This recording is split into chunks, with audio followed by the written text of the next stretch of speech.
जय माता दी दर्शकों, आप सभी को बृहस्पतिवार की ढेरों शुभकामनाएं। आइए गुरुवार व्रत की पूरी कथा का आनंद लेते हैं। गुरुवार यानी देव गुरु बृहस्पति का दिन। बृहस्पति को बुद्धि और शिक्षा का कारक माना जाता है। आज के दिन बृहस्पति देव की पूजा करने से मान सम्मान, धन, विद्या, प्रतिष्ठा और कई अन्य मनोवांछित फल की प्राप्ति होती है। गुरुवार के दिन व्रत करने से और कथा करने या सुनने से घर परिवार में सुख समृद्धि बनी रहती है। साथ में अगर आप इस चैनल पर नए हैं तो प्लीज़ इस चैनल को आप सब्सक्राइब कर लीजिए, बेल आइकन को प्रेस कर लीजिए और अपने दोस्तों के साथ ज़रूर शेयर कीजिए। आइए बात करते हैं। प्राचीन काल की बात है। किसी राज्य में एक बड़ा प्रतापी और दानी राजा राज करता था। वह हर गुरुवार को व्रत रखकर दीन दुखियों की मदद करके पुण्य प्राप्त करता था। परंतु ये बात उसकी रानी को अच्छी नहीं लगती थी। वह ना तो व्रत करती थी और ना ही कोई दान पुण्य में विश्वास रखती थी। इतना ही नहीं, वह राजा को भी ऐसे करने से मना करती थी। एक समय की बात है, राजा शिकार खेलने के लिए वन गया। घर पर रानी और दासी थी। उस समय गुरु बृहस्पति देव साधु का रूप धारण कर राजा के दरवाजे पर भिक्षा मांगने आए। साधु ने जब रानी से भिक्षा मांगी तो वह कहने लगी, हे साधु महाराज, मैं इस दान और पुण्य से तंग आ गई हूँ। आपके पास कोई ऐसा उपाय है तो बताएं जिससे कि सारा धन नष्ट हो जाए और मैं आराम से रह सकूं। इतना सुनकर बृहस्पति देव ने कहा, हे देवी, तुम बड़ी विचित्र हो। संतान और धन से कोई दुखी होता है क्या? अगर अधिक धन है तो इसे शुभ कार्य में लगाओ, कुंवारी कन्याओं का विवाह करवाओ, विद्यालय और बाग बगीचों का निर्माण कराओ, पाठशालाओं खोलो जिससे तुम्हारा दोनों लोक सुधरे। परंतु साधु की इन बातों से रानी को खुशी नहीं हुई। उसने कहा कि मुझे ऐसे धन की आवश्यकता नहीं है जिसे मैं दान में दूं और जिसे संभालने में मेरा सारा समय नष्ट हो जाए। कहा, अगर तुम्हारी ऐसी इच्छा है तो मैं जैसे तुम्हें बताता हूँ तुम वैसे ही करना। गुरुवार के दिन तुम घर को गोबर से लीपना, अपने बालों को पीली मिट्टी से धोना, राजा से हजामत बनाने को कहना, भोजन में मांस मदिरा का प्रयोग करना, कपड़े धोबी के यहाँ धुलने देना। इस प्रकार 7 बृहस्पतिवार करने से तुम्हारा समस्त धन नष्ट हो जाएगा। इतना कहकर साधु के रूप में बृहस्पति देव अंतर्ध्यान हो गए। के अनुसार कई बातों को पूरा करते हुए रानी को केवल 3 बृहस्पतिवार ही बीते थे। उसकी समस्त धन संपत्ति नष्ट हो गई। भोजन के लिए राजा का परिवार तरसने लगा। तब एक दिन राजा ने रानी से बोला कि हे रानी, तुम यहीं रहो, मैं दूसरे देश को जाता हूँ। यहाँ पर सभी लोग मुझे जानते हैं, इसीलिए मैं कोई छोटा कार्य नहीं कर सकता। ऐसा कहकर राजा दूसरे देश चला गया। जंगल से लकड़ी काट कर लाता और शहर में बेचता। इस तरह वह अपना जीवन व्यतीत करने लगा। इधर राजा के प्रदेश जाते ही रानी और दासी दुखी रहने लगी। एक बार जब रानी और दासी को 7 दिनों तक बिना भोजन के रहना पड़ा तो रानी ने अपनी दासी से कहा, हे दासी, पास ही के नगर में मेरी बहन रहती है। वह बहुत धनवान है। तू उसके पास जाकर कुछ लेके आ ताकि हमारी थोड़ी बहुत गुजर बसर हो जाए। दासी रानी की बहन के पास गई। उस दिन गुरुवार था और रानी की बहन उस समय बृहस्पतिवार व्रत की कथा सुन रही थी। दासी ने रानी की बहन को अपनी रानी का संदेश दिया, लेकिन रानी की बड़ी बहन ने कोई उत्तर नहीं दिया। जब दासी को रानी की बहन से कोई उत्तर नहीं मिला तो वह बहुत दुखी हुई और उसे क्रोध भी आया। दासी ने वापस आकर रानी को सारी बात बता दी। यह सुनकर रानी ने अपने भाग्य को कोसा। उधर रानी की बहन ने सोचा कि मेरी बहन की दासी आई थी परंतु मैं उससे नहीं बोली, इससे वह बहुत दुखी हुई होगी। कथा सुनकर और पूजा समाप्त करके वह अपनी बहन के घर आई और कहने लगी, हे बहन, मैं बृहस्पतिवार का व्रत कर रही थी।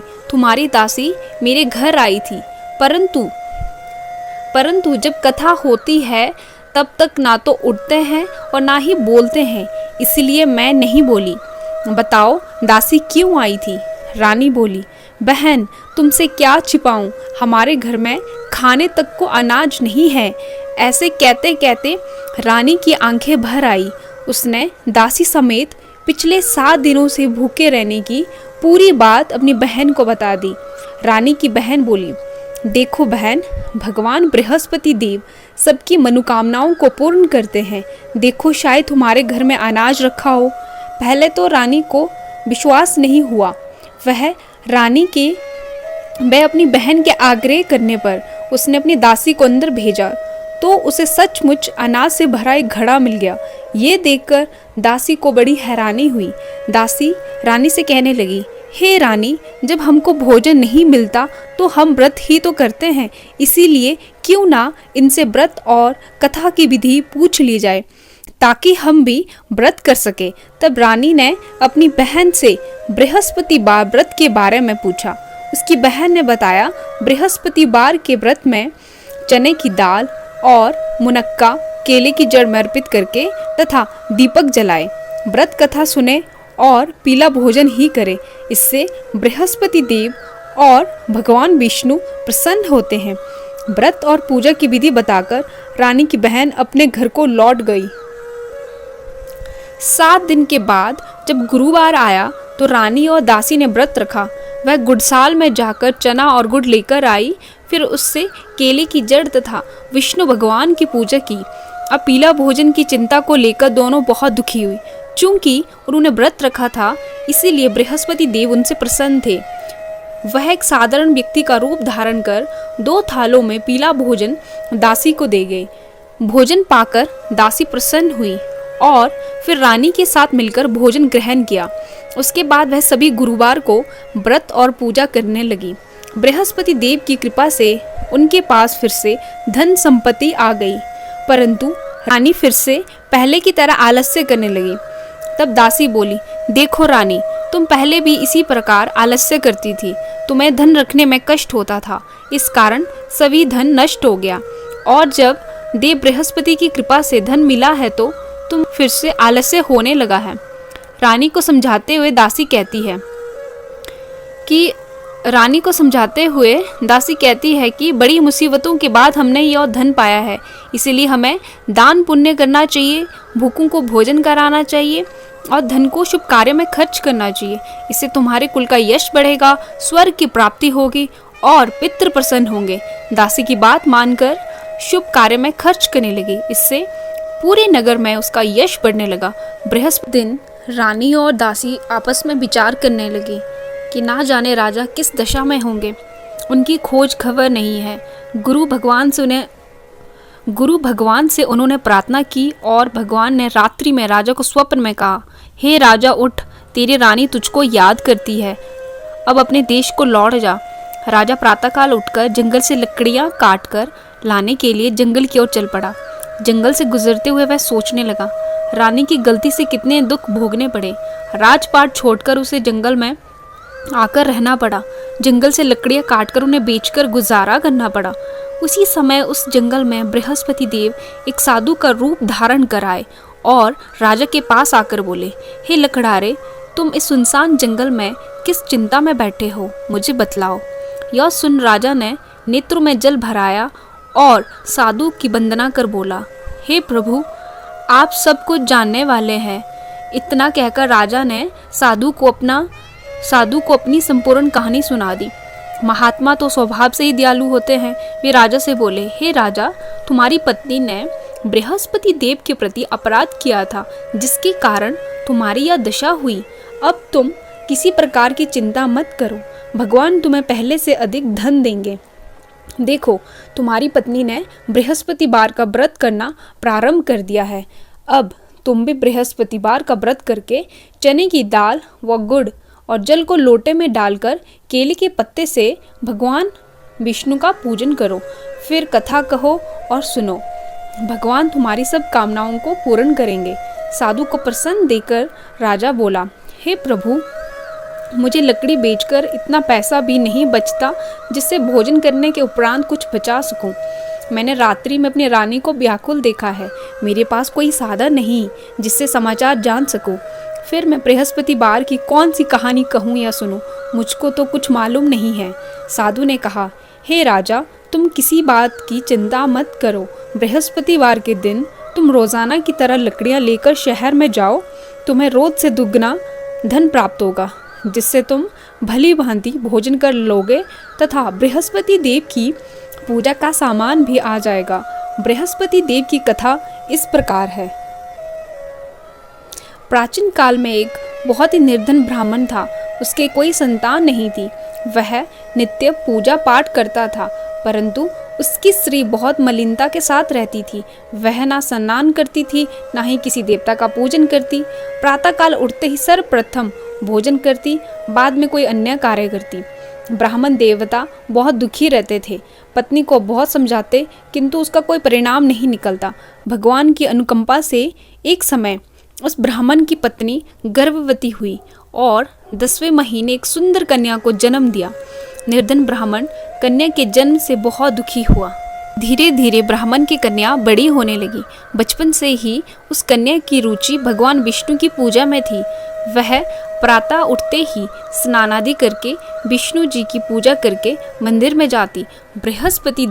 बृहस्पतिवार को व्रत करके विधिवत पूजा पाठ करती थी। पूजा पाठ के बाद वह पढ़ने के लिए पाठशाला में जाती थी। घर से चलते हुए मुट्ठी भर जौ साथ लेकर जाती और पाठशाला के रास्ते में थोड़े थोड़े जौ गिरा के जाती। जब पाठशाला से घर लौटती तो जौ के वह दाने सोने में बदले हुए मिलते थे। लड़की सभी सोने के दाने बीन लाती थी। एक दिन जब वह सोने के दानों को साफ कर रही थी तो उसकी माँ ने कहा, सोने के दाने साफ करने के लिए सोने का सूप भी होना चाहिए। अगले दिन बृहस्पतिवार था। उसने भगवान बृहस्पति देव की पूजा करते हुए प्रार्थना की, हे भगवान, यदि मैंने आपका व्रत विधिवत किया है या फिर विधि पूर्वक कर रही हूँ तो मुझे सोने का सूप दे दो। भगवान बृहस्पति देव ने उसकी मनोकामना पूरी करने का वचन दिया। पाठशाला से लौटते हुए उस रास्ते में सोने का सूप पड़ा हुआ मिला। घर लौटकर सोने का सूप अपनी माँ को दिखाकर वह सोने के दाने साफ करने लगी। उसी समय नगर का राजकुमार उसके घर के पास से गुजरा। उस सुंदर लड़की को सोने की सूप में जौ को साफ करते हुए देख राजकुमार उस पर मोहित हो गया। महल में लौटकर राजकुमार ने राजा से उस लड़की से विवाह करने की इच्छा प्रकट की। तो राजा ने ब्राह्मण को महल में बुलाकर राजकुमार से उस लड़की के विवाह की बात कही। ब्राह्मण तैयार हो गया। धूमधाम से उस लड़की का विवाह राजकुमार से हो गया। दुल्हन बनकर ब्राह्मण की लड़की महल में चली गई। लड़की के चले जाने से ब्राह्मण फिर निर्धन हो गया। उसे कई कई दिन तक भोजन भी नहीं मिलता था। बहुत दुखी होकर ब्राह्मण एक दिन अपनी लड़की के पास गया। पिता से निर्धनता का समाचार सुनकर उसे बहुत सा धन देकर पिता को विदा किया।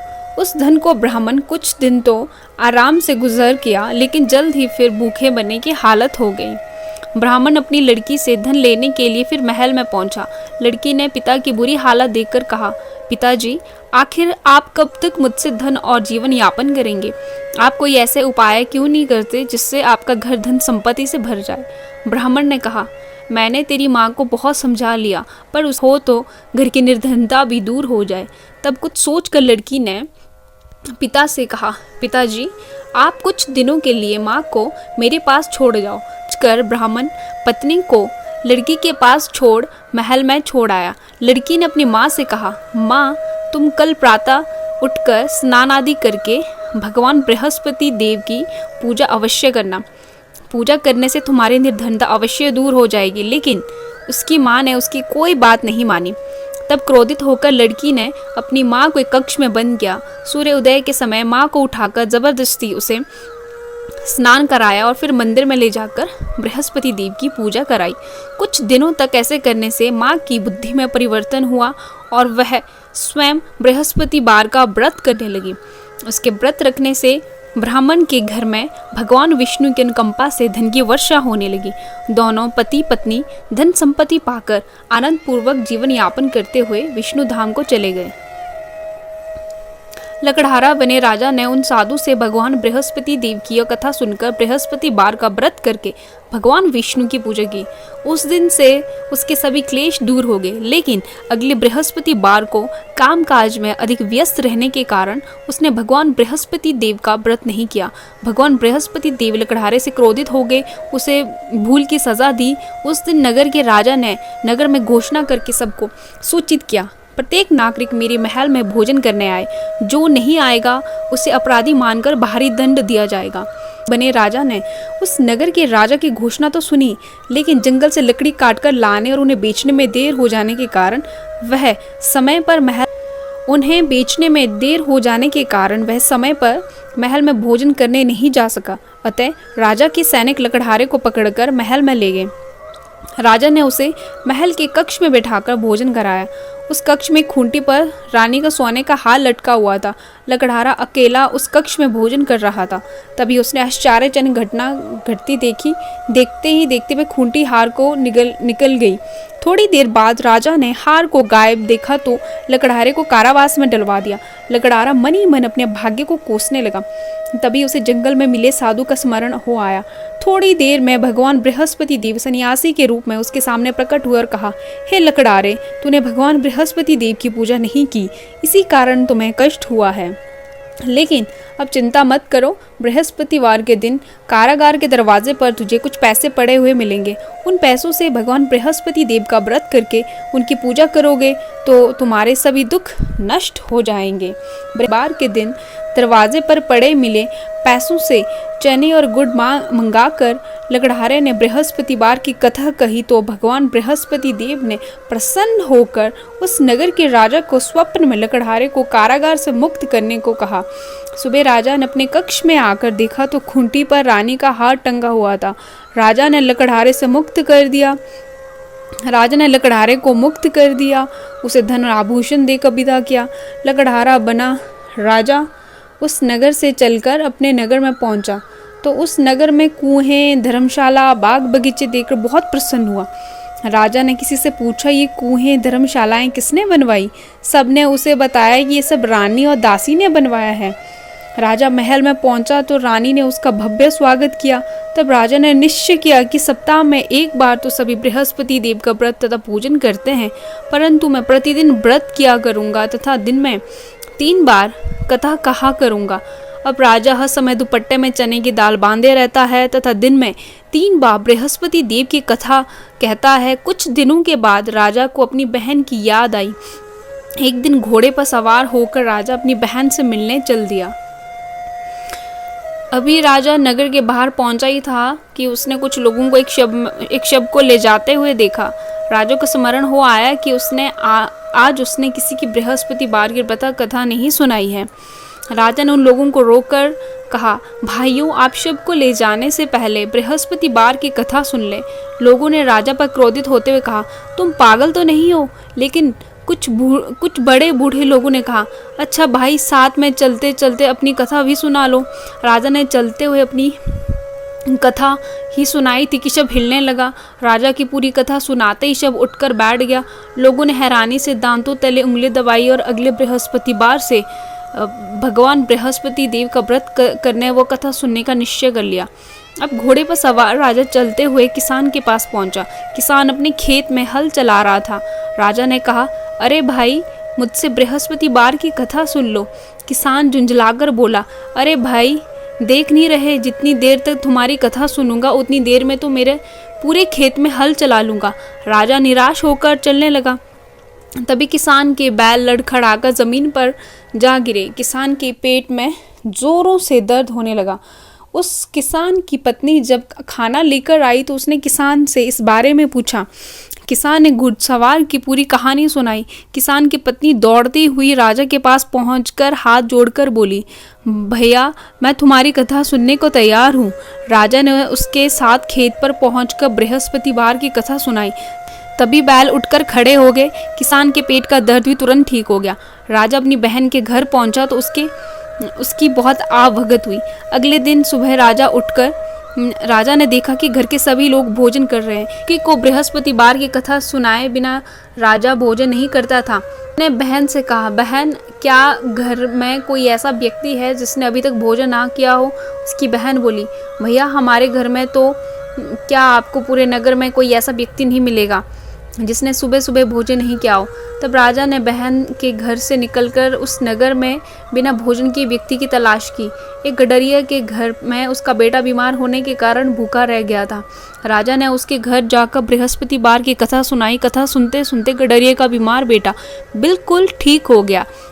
सब ने राजा की बहुत प्रशंसा की। एक दिन राजा ने अपनी बहन से कहा, बहन अब हम अपने घर जाना चाहते हैं, तुम भी हमारे साथ चलो, कुछ दिन वहाँ रहकर लौट आना। राजा की बहन ने अपनी सास से पूछा तो सास ने ताना देते हुए कहा, बहू मायके जाना हो तो अकेले जाओ, मेरे पोतों को नहीं ले जाना। तुम्हारे भाई की कोई संतान नहीं है, कहीं तुम्हारे भाई भाभी मेरे पोतों पर को जादू टोना ना कर दें।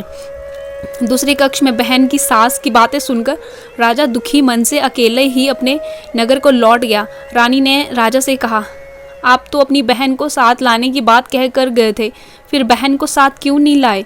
तब राजा ने दुखी होते हुए कहा, रानी हम निसंतान हैं, इसलिए कोई हमारे घर आना पसंद नहीं करता है। रानी ने राजा को समझाया, हे प्राणनाथ, हमें बृहस्पति देव ने सब कुछ दिया है, अब भगवान बृहस्पति देव हमें संतान भी अवश्य देंगे। बृहस्पतिवार को विधिवत व्रत करते हुए राजा रानी ने भगवान बृहस्पति देव से संतान की प्रार्थना की। कुछ दिनों बाद उनके स्वप्न में दर्शन देते हुए बृहस्पति देव ने कहा कि हे राजन, तुम्हारी मनोकामनाएं अवश्य पूर्ण होगी। एक सप्ताह बाद ही रानी गर्भवती होगी। 10वें महीने रानी ने एक सुंदर पुत्र को जन्म दिया। राजा रानी जीवन पर्यंत बृहस्पतिवार का व्रत करते रहे। उनके घर में धन की वर्षा होती रही। इस तरह आनंद पूर्वक जीवन यापन करते हुए राजा रानी भगवान बृहस्पति देव की अनुकंपा से मोक्ष को प्राप्त करके सीधे वैकुंठ धाम पहुंच गए। बृहस्पतिवार को विधिवत व्रत करके जो स्त्री पुरुष भगवान विष्णु की पूजा करते हैं, भगवान उनकी सभी मनोकामनाएं पूरी करते हैं। बृहस्पतिवार व्रत कथा करने के बाद आरती करने का महत्व है। बृहस्पतिवार की कथा यहीं संपन्न हुई। बृहस्पति या गुरुवार के दिन बृहस्पति की पूजा का एक अलौकिक महत्व है। आप सभी को पता हो तो बृहस्पति व्रत कथा पढ़ने से धन और यश बढ़ता है और विद्या और पुत्र की प्राप्ति होती है। साथ में सभी रुके हुए कार्य सफल होते हैं। इसलिए हमें बृहस्पति व्रत कथा जरूर पढ़नी चाहिए और जरूर सुनानी चाहिए। देव की कृपा सदैव बनी रहे। जय माता दी दर्शकों।